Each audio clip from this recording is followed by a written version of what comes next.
Thank you, Ryan.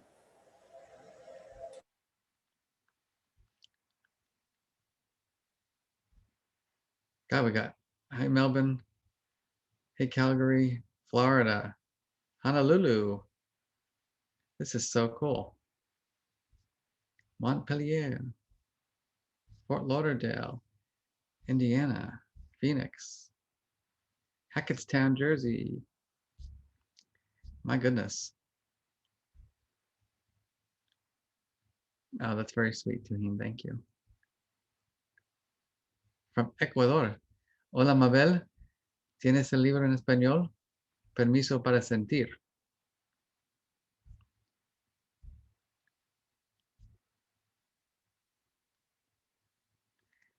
I'm glad you're enjoying the course, Vanessa. All right, we'll give it just one more minute and then we're going to jump in. Hey, Sue from Connecticut. I love San Luis Obispo. Oh, that's very sweet, Meredith. Thank you. Colorado Springs. Hey, Maureen. How are you? 8024 or 8020, I'm sorry. Now, Maureen, just because I know Maureen well, and she's saying I am good. What am I going to say about that, Maureen? I got to escalate your adjectives. Can we get a real feeling word, please? Sorry for calling you out. God, we got Jakarta here.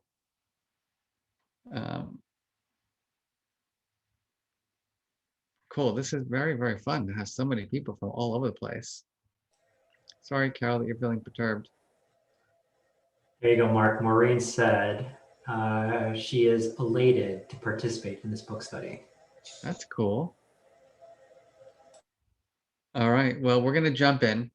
So for Maureen and other people who have been using Ruler in their schools and districts across the globe, tonight's probably going to be a deeper dive review. So this is week 2. And our goal for week 2 is to dive deeply into chapters 2 and 3. So last week we talked about the concept of permission to feel, what it means to give ourselves that permission, what it means to give other people that permission. We talked quite a bit about the idea that the focus, at least in America, on the individual is quite misguided when you think about it. What do I mean? Well, you have a kid, an adult like any of us, right? Yes, you can give yourself the permission to feel, but unless our homes, our schools, our communities, our states, our country, right, values the concepts, it's hard, right? We talked a bit about equity and even racism, on how not everyone has equal permission to feel. And so we're going to keep that theme throughout our training. But today we're going to get into chapters 2 and 3, where we're going to focus on this concept of emotions or information, and also what it means to be an emotion scientist versus an emotion judge. So everybody, let's get good posture in our seats. I'm going to start off today with a little bit of movement. Let's stretch out our necks. I don't know about you, but I had to ask in my last meeting, like, permission to go to the bathroom because I had been sitting in the same seat for 5 hours and meeting after meeting after meeting. And then what?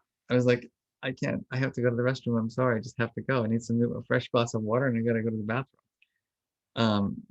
Anybody kind of relate to that over the last couple, like 9 months? Like, sedentary lifestyle is the worst.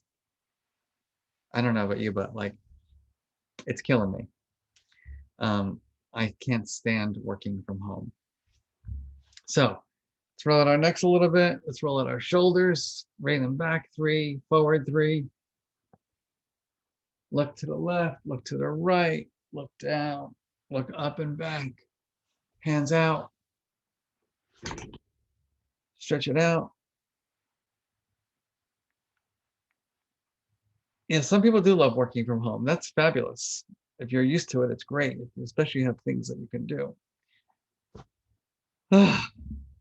Okay, so here we go. I'm going to show my slides.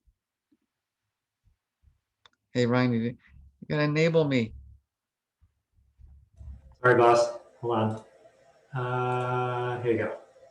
All yours. Thank you.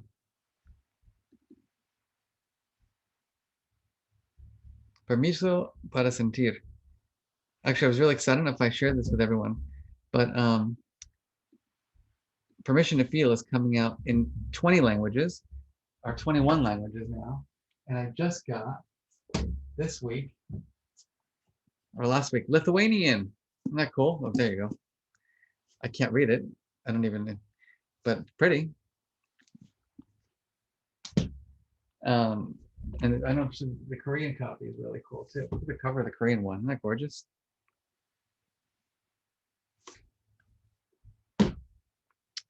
So chapters 2 and 3, emotions or information. And I want to make today a very kind of interactive day, meaning that I want to do a little bit more kind of back and forth with all of you and take some kind of deeper questions about the science of emotion. So remember, we like to use social media for the good.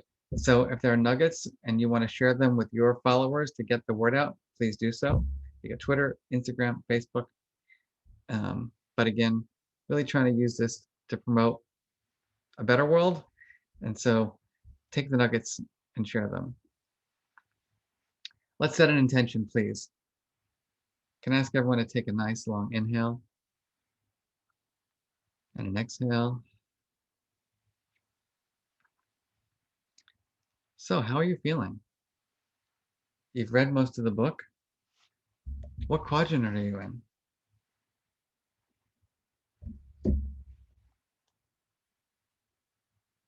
Yellow, red, blue, green.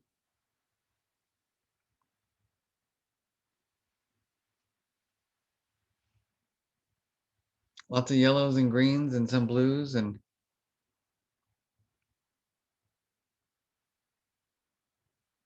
as you know, with Ruler, with our work on emotional intelligence, the goal is to go from quadrant, color, to feeling words. So let's get those words out there. What are the specific feeling words?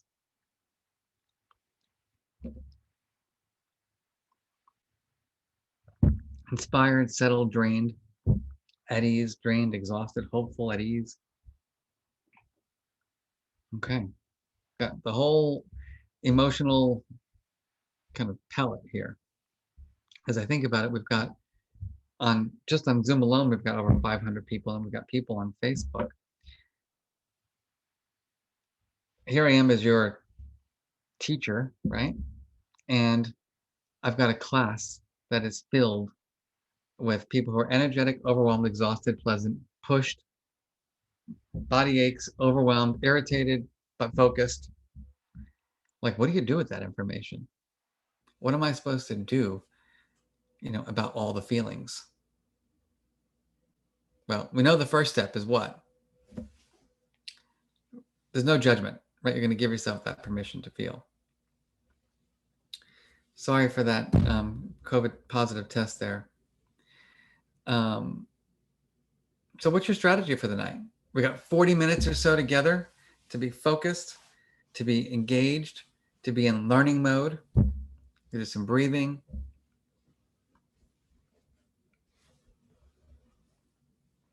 What else? We're gonna drink some wine. That's my 8 o'clock strategy. Put the phone on rice or in rice. That's interesting. I didn't include that one. It's gonna go in my next book. Lemon zest tea and a cozy seat. You're gonna watch TV during my book talk? Chocolate with chili peppers. You're gonna exercise and drink wine during my presentation. Like you're gonna Permission to Feel book club. Exercise and drink wine. I don't know. That's a little bit much, just so you know. All right, we got some strategies. We're going to get into like healthy emotion regulation strategies in a couple weeks, thankfully. Just kidding. So one of the things that we're going to do today is build our vocabulary. As a scientist, I care deeply about concepts or constructs, and these are really hard to define. And so I'd like to take us through a little bit of a journey and get us to see what we remember from the book on this idea of an emotion versus a feeling versus a mood versus our dispositional affect. Now, Ryan, if we have a brave participant, can we bring that person into the into our kind of world? We can. All right. So, do we have a volunteer who wants to come live with me tonight? But they have to be confident, because if you mess up, I'm going to make fun of you. Just kidding. You pick the name, Mark. All right, Lauren Linos. Are you ready, Lauren? Give me 1 second here. Lauren Linos is going to come on and be our. She's going to come on as a panelist. Lauren, can you hear us? Yes, can you hear me? Hey, Lauren, nice to meet you. Hi, it's nice to meet you. Where are you coming from? Carmel, Indiana. Cool. All right, so you get the prize tonight. It's a gift certificate for $20 to any coffee shop you like. It's a bonus, thank you. Do you drink coffee? I do. All right, good. So emotion, feeling, mood, disposition, without looking in the book.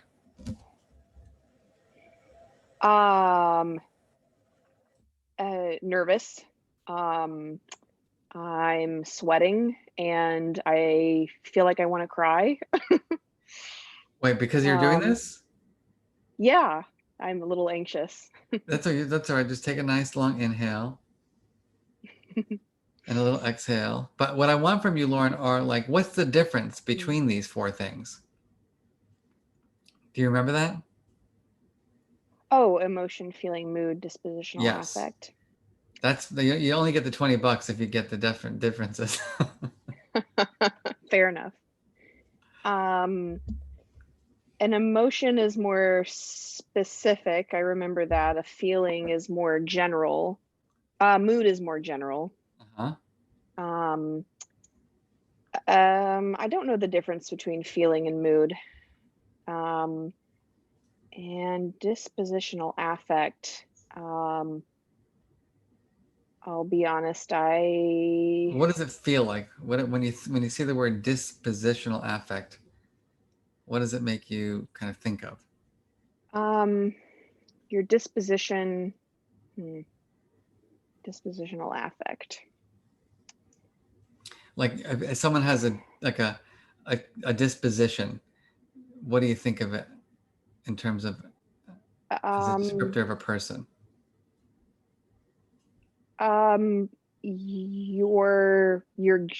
Your general mood. Yeah, exactly. Someone said personality, an overall attitude. Yeah. Cool. So send Ryan your information. You got and you got a B+, but I'm still going to give you your $20. So pleasure to meet you, Lauren. Thank you for joining tonight. Thank you. It's nice to meet you. Yeah, you too. I'm glad you're here. Enjoy your wine. Thank you. Drink some for me. I'm 1 month away from delivering, so we're. Oh well, maybe you can use that $20 for a bottle of wine then. All right, thank you, Lauren. So let's bring one more person in. Who feels like they can take what Lauren gave us and kind of bring it home?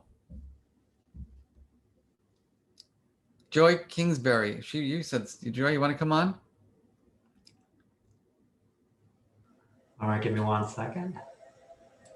And Lauren, I have not forgotten about you. I'll send you a message with my email. Joy, here comes Joy. And Joy, can you hear us? You're on mute there, Joy. Hey, Joy. Hello, this is amazing. I'm obsessed with the book and sharing it everywhere I go. Where are you based? I'm hiding in my closet in Situate, Massachusetts. That's good enough for me. Okay. All right. So, Joy, emotion, feeling, mood, dispositional affect. Without looking at the book, emotions and energy. Emotion is a sense of the energy within my body, and the feeling is how I label the emotion. The mood is like a prolonged state of feeling a certain way, maybe. And the dispositional affect becomes like a character state and a trait of how I kind of present myself to the world. Cool. That's how I think feel it. we're getting there. So let me give you like the real like Marc Brackett professor definition. All right. An emotion, an automatic, Automatic. specific response to a stimulus. Heart beating, so- really excited. Yes. You're like you're walking the street and a car runs by you, Mm-hmm. right? And you're automatically shocked. You're automatically, right, having an emotion, a fear, and that emotion has different influences in the way it says, "Oh shit, I gotta get out of here." Right? Our heart goes up, our facial expression looks different, and we're motivated to what? To fight or flight, run, etc. So that's an emotion, right? Now, a feeling is Subjective. that kind of almost like your interpretation of the emotion.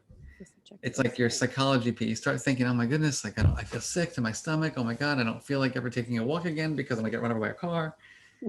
A mood is oftentimes comes after an emotion, right? Because let's say you ever have like an argument with someone in the morning and you're going to work and you're just like perseverating over it. And so the mood is a less intense emotion, but longer in duration. Like think about irritability. Like I'm just irritable, leave me alone. And then, like you said, dispositional affect is like Mark. I'm like a neurotic introvert, right? So I mostly live kind of green, a little bit of blue. I'm not like yellow. I don't even know what that feels like because I think it doesn't make sense for my kind of DNA and lifestyle. And so the dispositional affect is kind of where you live on the mood meter. Yep. So it's the like you're where you gravitate towards. I live in the yellow zone. Yes. I can see that you feel that way. You've got that energy. So people, what's interesting about this stuff is that it's really important to understand the dispositional affect of the people that you live with and work with, right? Because if you're working and you're Miss Yellow, but I'm like Mr. Blue Green, like you're going to overwhelm me. Yes. And you're going to be that. like, Mark, come on. Like, I don't want to go to the coffee shop. I want to like go to the dance party. The balance. Cool. Well, Joy, lovely to meet you. Oh my God, amazing. I feel so grateful. Thank you. Thank you. Any questions from anyone?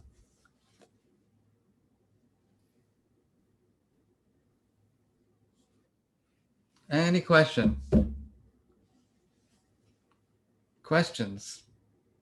So between our two people, we got.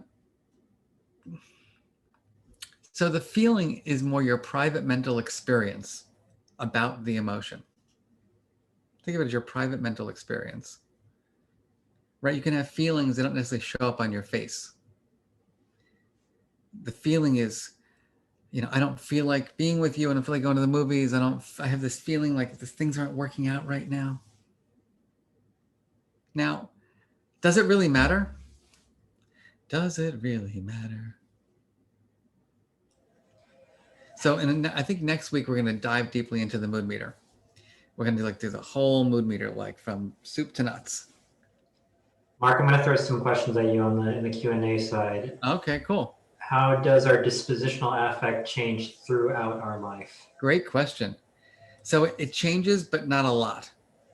And so it's like personality traits. Actually, people think you get more curmudgeon-y as you get older, but the research shows that neuroticism drops a little bit. Openness to experience goes up. Think about it. Like when you're in college, right? You go in, maybe you grew up in a more conservative area, more traditional, and then you're exposed to new things and you become a little bit more curious. So openness goes up. Introversion, extroversion, a bit more stable. But if you want to be a bit more outgoing, you can push and push and push. You know, think about the difference between your proclivity towards experience, your proclivity towards experiencing certain emotions, as opposed to your social skills, right? I'm a pretty socially skilled introvert. But I really don't do well in big social settings. And I know a lot of people who know me think that's weird because, gosh, you do so many big presentations, but like, I'm always at the end of my presentation, thank you. And then I just want to run and go sit by myself and kind of restore. I don't want to like all the questions, and that overwhelms me. But I can do it because, you know, that's what emotion management is about. That's why this work on emotional intelligence is so important. You got another good question? I think so. Does mood always follow an emotion? No, because sometimes you just have the emotion and you've regulated it and you're gone. It's gone. It usually happens when you are not regulating well and you are perseverating or ruminating or thinking about it. All right, one last one for you. Do people have control of their emotions? Well, I would have no career if they did. And I think importantly, I want to move away. I really don't like that term, control. As a matter of fact, we're going to talk about that in a couple of weeks, because the mindset that we're controlling is problematic for a variety of reasons. And so think of the work that we do about learning how to use our emotions wisely. You like that better? The goal of emotional intelligence is to learn how to use your emotions wisely to achieve your goals in life. The goal of emotional intelligence is to help you use your emotions wisely to have well-being, to make good decisions, to achieve your dreams. So when you think of emotion regulation as learning how to use your emotions wisely, it changes it from like stress control and stress management, anger control, and stuff like that. Okay? Now, the vision of the Center for Emotional Intelligence is to use the power of emotion to create a healthier and more equitable, innovative, and compassionate society. And so the reason why we have an emotion system is because it makes us smarter. I will say that again. The reason why we have an emotion system is because it helps to make us smarter. Otherwise, why would we have it? Think about it. Our brains were built to ensure our survival. And our emotion system is part of that brain, part of that system, because in many ways it energizes us and it helps us to thrive and survive. So there are 5 reasons why emotions matter. And if you've been trained in our approach to ruler, social and emotional learning, you know a lot about these 5 areas. So attention, memory, and learning, decision-making, relationships, physical and mental health, performance and creativity. So that's basically chapter 2 of the book.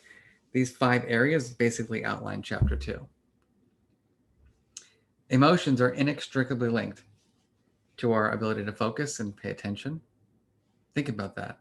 You ever get bad news and all of a sudden you're like, your brain just goes, whoosh, it just focuses on the task at hand. That's the emotion system directing your attention to engage in a behavior. Decision making. For those of you who know my work well, you know the study that we did with educators where we randomly assigned them to be in different moods, asked them to evaluate papers, and lo and behold, 1 to 2 grades difference based on being in a good mood or a bad mood. But the trick is what? 90% of the educators after they did that said, you got to be kidding me.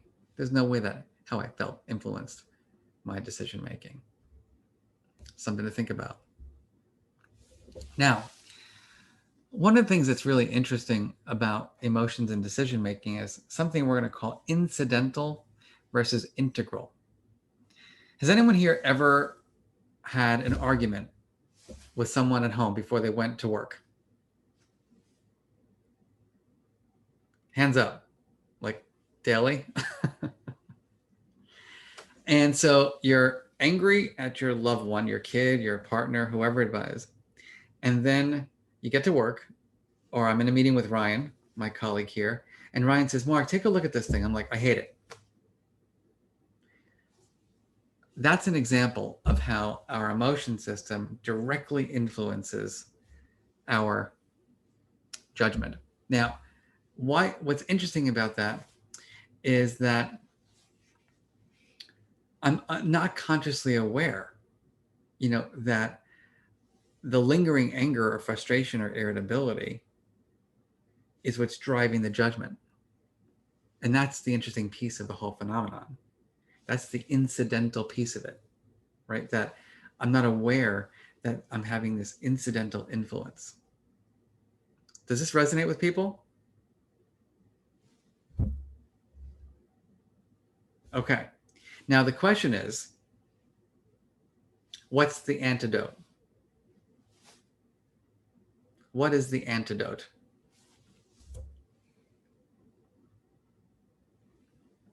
Ruler. So the antidote is just building self-awareness. So going back to our medidor emocional, our mood meter, is that you have the argument with your significant other, kid, dog, whoever it is. You're driving to work. You're still like, I can't take it anymore. This is bullshit. And then you arrive, at work, and you pause and you take a breath. And you say, all right, before I go into that meeting with Ryan, how am I feeling? Oh, I am so irritable. Oh, that's all right. Well, why are you irritable? Oh, because I can't believe that happened again at home. Oh, so I've attributed my emotion to its actual cause, which decreases the likelihood that it will influence my next decision. What do you think about that?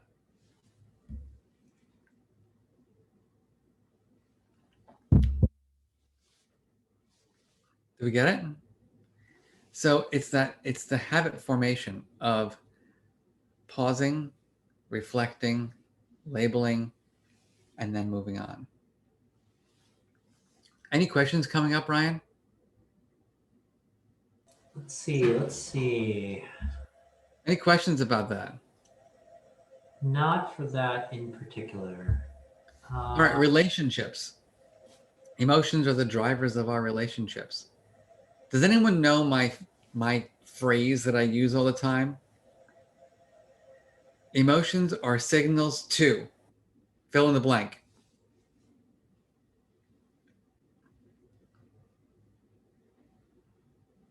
You guys are good. I feel like I have like groupies here. This is fun. Emotions are signals to approach or avoid. You guys are awesome. Approach, avoid, approach, avoid, approach, avoid. From the way we feel on the inside, think about that. You wake up in the morning, you're like, ugh, you don't feel like approaching the day. To you walk into your office and everybody's making a weird facial expression, and you're like, I don't want to approach that. Very, very simple, right? Our emotion system is a signaling system. Makes you wonder, how we get along with people who, has anyone ever worked with someone who was just really difficult? And like you wake up in the morning, you can imagine their facial expressions. And what does it do? It makes you sick to your stomach and not want to go to work and approach. There you go. This is why how we show our feelings is so critical to the quality of our children's our students, our colleagues, relationships, physical and mental health. One of the most recent studies that we're about to publish shows that a leader's emotional intelligence affects an employee's physical and mental health. So think about that. You take 100 organizations and you have a distribution of leaders with high and low emotional intelligence. And then you look at the mental health of the people working there. Greater burnout, greater stress-related absences, serious sleep problems, even higher body mass indexes. Performance and creativity. To me, this is one of the interesting things about our work, which is that we think our success is based on our cognitive capacity. So that would mean that where I work at a place like Yale University, where students all have higher SAT scores than I ever had, then every one of them should be successful because they all have perfect grade point averages, great letters of recommendation. They've traveled across the world in the 7 Cs. They highest test scores you can imagine. Well, then why aren't they successful? It's because for many of them, can't deal with feeling, can't deal with their emotions, right? Harsh feedback, disappointment towards a goal, frustration.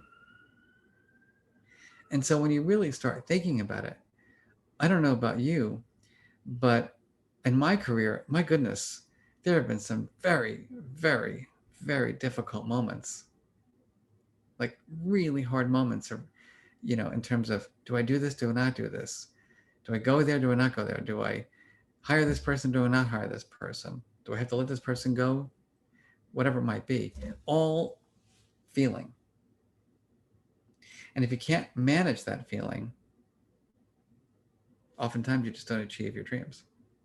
So let's stop there for a minute. And any questions? Anybody have a kind of a... I've got a few for you, Mark, here. All right, cool, thanks. Let's see. How do we get out of a feeling once we have identified it? As in, how do you just switch it out if need be? So first is is that the goal, right? So, I think I mentioned this last week that, with the anxiety, for example, that I have been feeling, that many of us have been feeling during this very difficult time, maybe there's just going to be uncertainty for a while, and we're going to have to learn how to live with the anxiety as opposed to get rid of the anxiety.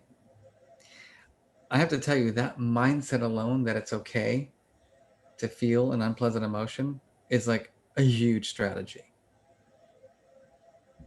So it's all about, when we regulate emotions, what happens is that we're going from experiencing one emotion to experiencing another emotion. We don't go from feeling something to feeling nothing. So on the mood meter, think about it. You're in that blue zone. You've had a rough day. You're tired. You're depleted. You got to get onto your book club. All right, Mark. So what's your strategy from going from kind of low energy, unpleasant, to moderately pleasant, but not manic, not calm, because that's low energy. People want you to be a little bit more energized. All right, so I want to go from blue to low yellow. Well, what works for me? Well, meditation or mindfulness might not be the best for that moment. But maybe, thank you, Catherine, exactly. Put on some music. Just distract yourself, put on some Lady Gaga, J-Lo, thinking about the inauguration, whoever, and just put yourself into that yellow place. Get up and do a little dance party, do a little aromatherapy. So that emotion regulation, which we're going to talk a lot about in a couple weeks, is about identifying where you're at, identifying where you want to go, and then finding the pathway to getting there, which is all part, of this journey of becoming an emotion scientist. Mark, is there another question? Question from Lisa here. How do hormones and other psychological elements play into emotions, feelings, moods, and affect? Yeah, well, they're inextricably linked. And so our physiology, meaning our heart rate, our blood pressure, is inextricably linked to neurochemicals, which are inextricably linked to activation of neurons in our brains. And so it's really, we're one system. We're just a bunch of neurons that are firing, and there's thoughts, there's feelings, there's behavior. All right. Any other quick questions? Lots of people would like your link to the research you mentioned earlier, so we'll make sure Cool. we post It's that. funny. Be fun to do a podcast with Simon Sinek. He's got a much bigger personality than I have, though. He may crush me in that podcast. Any questions about these 5 areas? Any questions about these 5 areas? All right, our last topic for the day. How do you teach them in a curriculum? I'm going to share a little bit of that as we go forward. Yeah, so those all those articles, they're both in process of being published. And so they're not out yet. They're hot off we have one with a group of 14,500 people that represent the United States workforce. And then we have one actually during COVID with principals. And should I sneak in the finding? Do you want to hear the finding? It's kind of really cool. What are you willing to pay for the finding? All right, so here we go. Here's what we found. In everyday life, remember there's 2 components of emotion regulation. There's like the self-regulation, and then there's the helping other people to regulate. So, Ryan, we joined a few minutes earlier. Let's say he said, Mark, I'm having a rough day. And I could be like, whatever, like, good luck. Or, I can support Ryan in regulating. And then there's like, how do I deal with my feelings in that moment? Okay. So we found in everyday life, when there's no pandemic, that the interpersonal piece, like my ability to help people regulate their emotions, was very critical to an employee's happiness, inspiration, job satisfaction. But what we found also, which is really interesting, is that during COVID, it was both aspects of emotional intelligence, or both aspects of emotion management, that the leader needed to show that they could help others, but that they had to be a role model for how they were able to manage their own emotions, which I think probably demonstrated that they had that trust in that leader who could just be able, right, to demonstrate that they were able to do it themselves in addition to helping others. Pretty cool, right? So stay tuned. I'm actually going to be editing that paper tomorrow, and we're going to submit it for publication. Love to share that with you because I think it's very important research. Who thinks they can summarize it for me? So what's the big finding? That during regular times, this component of emotion regulation matters, but during uncertain and stressful times, this component matters. So we know that leader emotional intelligence matters. So regular times, helping others to regulate. When things are tough, helping yourself so that you can help others. Good job. So here's some of my favorite quotes. Right? All learning has an emotional base. Right? Different kinds of stress. We can talk about this next time. Right? Your intellect may be confused, but your emotions will never lie. So think about this for a minute, that mood meter, in terms of how it can help us to make those decisions that we were speaking about, that different quadrants can be useful for different purposes. And so when we go into the mood meter next week, I'm going to dive deeply into this process. Relationships. As many of you know, one of my favorite quotes is, people will forget what you said, people will forget what you did, but people never forget how you made them feel. Physical and mental health. Emotional sickness. Oops, I lost my ability to see. Is avoiding reality at any cost. Emotional health is facing reality at any cost. Finally, performance and creativity. Our feelings are not there to be cast out or conquered. They're there to be engaged and expressed with imagination and intelligence. So our last few minutes.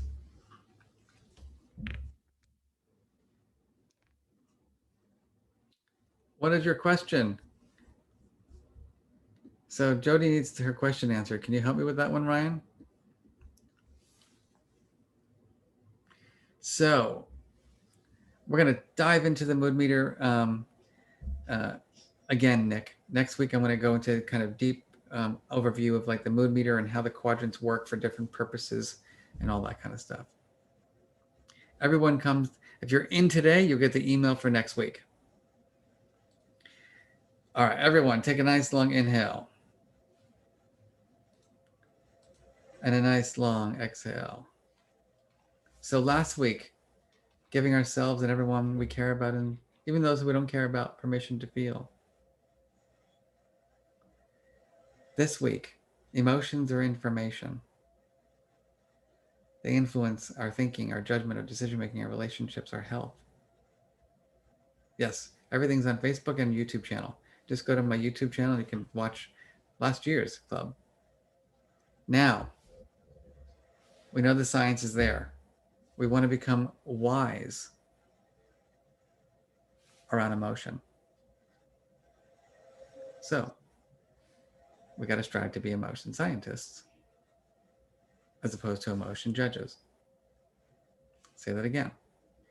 Strive to be the scientist and not the judge. So when I was writing my book, I was really curious about the characteristics of people like my Uncle Marvin, the man who was my hero. And I realized that the people I grew up with, who were my parents, who, you know, I loved, they were kind of frenetic about emotions. It was, my mother was always having a breakdown. My father was always angry. And so there wasn't a lot of demonstration of healthy regulation. There wasn't a lot of conversation, right, around the question, how are you feeling? With active listening and thinking and problem solving. And so when we think about these concepts of striving to be an emotion scientist, there are skills that we have to learn, which we're going to get into next week, which is being open and curious. Understanding that all emotions are information. Being in constant learning mode. Tell me more. I'm listening. And what I find is that a lot of people who join the book club and others, experts, a lot of coaches are very interested in emotional intelligence. And I'm always wondering, why is it, or how is it possible for a coach to be effective if they don't become an emotion scientist? Because if you're listening to someone who is sharing with you whatever challenges they might be having, but you're not able to really listen for the emotion themes, it's going to be really hard to support people in finding the strategies that will work best for them. Does that resonate with you? Same thing as a parent. If you're a parent and you're not listening for the emotion themes, it's going to be really hard to know, what to do with those emotions. And that's why we want to get granular and specific with our feelings. We don't just be clumpers. The very well-known psychologist Lisa Feldman Barrett calls it granulars and clumpers. The granulars, I'm not stressed, I'm not overwhelmed, I'm frustrated. The clumpers are like, I'm stressed. No, I'm stressed. I'm just stressed. And lastly, and I think very importantly, is that how do we find a way to be in this growth mindset mode with our emotional lives, that we're endlessly curious with ourselves and others, but also, let me just ask you, how many of you have failed at regulating your emotions over the last couple of months? Like you just... And so what's the story that you tell yourself when you fail? What's the story that you tell yourself? I'm a loser. I suck at this. This is never going to get better. I can't take it anymore. It's hopeless. That's the fixed mindset around healthy emotion regulation.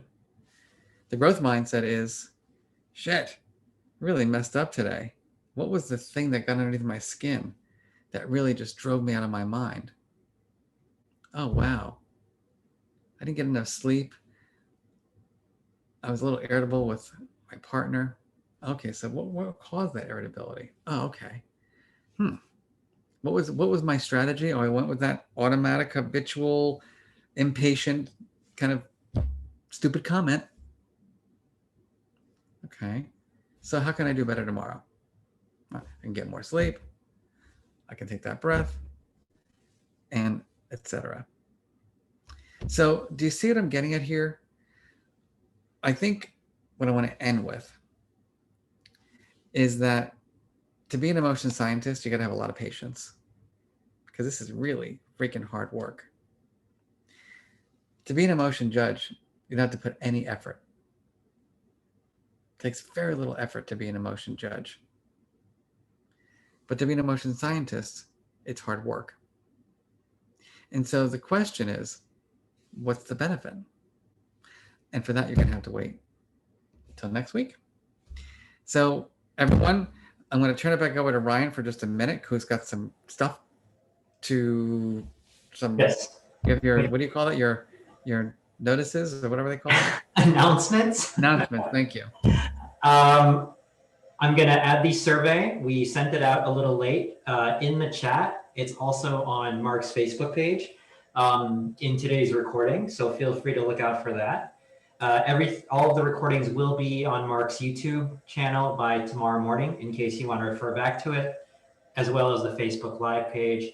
And Jody, I messaged you. Sorry we missed your question, but feel free to email me and perhaps we can address it offline or in the next one. And thanks for all the questions. There are 24 open questions here, Mark, that maybe we can get to next week. Yeah, we can download them and bring them up next week. Please send questions. This is like what I love to do. I want to answer the questions. I want to be helpful. I'm doing this for you, and it's for me too, to be honest with you. This is one of my favorite things to do, is just be present and be challenged to do good work in the world. So on that note, thank you for showing up tonight. You do have homework. Oops, I forgot. Here's your homework. Everybody look at their homework. Do you see it there? How are you feeling? How are your feelings influencing your attention, decisions, relationships, health, and performance? Are you being open to these emotions or critical of them? How about others' emotions? Are you operating as an emotion scientist or an emotion judge? What's getting in the way? So this is your week to read and to be curious. And also you can fill out that survey. All right. Everyone have a wonderful, well, we got people from all over the world here. So have a wonderful rest of your waking time. And I'll see you next week. Bye-bye.